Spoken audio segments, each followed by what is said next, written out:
διαβάζοντας τους στόχους της Λετονικής Προεδρίας, το πρώτο σχόλιο που μπορεί να κάνει κανείς είναι business as usual.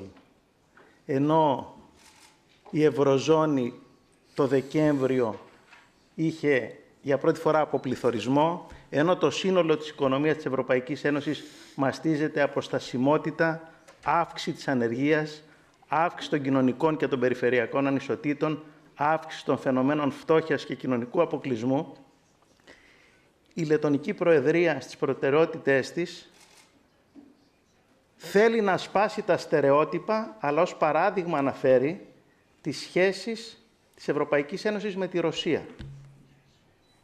Αν ξεκινήσουμε από ένα σχόλιο για το τι δεν πρέπει να κάνει η Λετονική Προεδρία, είναι ότι δεν πρέπει να ρίξει λάδι στη φωτιά των σχέσεων της Ευρωπαϊκής Ένωσης με τη Ρωσία.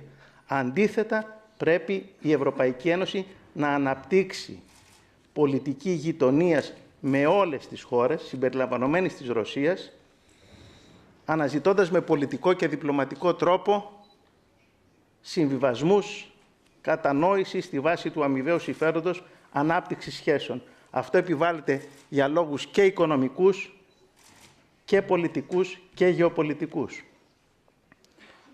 Αντίθετα, θα περίμενε κανείς η Λετονική Προεδρία να προσπαθήσει να σπάσει τα στερεότυπα εκεί που έχει αποτύχει η ασκούμενη πολιτική, με την μονομερή δογματική αιμονή στην μονόπλευρη λιτότητα.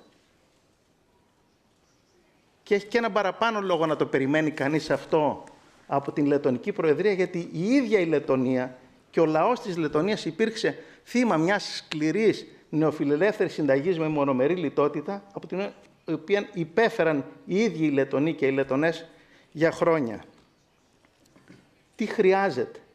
Στις προτεραιότητες της δικής μας πολιτικής ομάδας υπάρχει ανάγκη για μια μεγάλη στροφή στις επενδύσεις που θα φέρουν ανάπτυξη, με εγκατάλειψη αυτής της απόλυτης λιτότητας. Οι επενδύσεις σήμερα στην Ευρωζώνη και την Ευρωπαϊκή Ένωση είναι 15% παρακάτω από ό,τι το 2009. Και αυτό απαιτεί ισχυρή συμμετοχή με φρέσκο χρήμα και των δημόσιων πόρων και συμμετοχή και των κρατών μελών.